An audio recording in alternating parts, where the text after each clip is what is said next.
ببینید درز سرشونه خوابیده میشه به سمت پشت.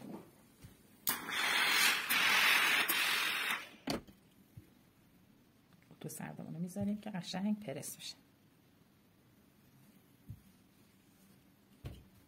این سمت دیگه شم اتو میکنم.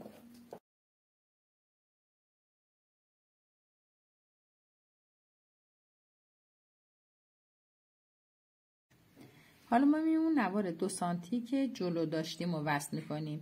من خواستم که پشت پارچم باشه که اختلاف رنگ داشته باشه، پس اینو میذارم روی قسمت جلو با 1 سانت جای دوختی که داشتم سرقاینو میزنم و شروع میکنم به دوخت.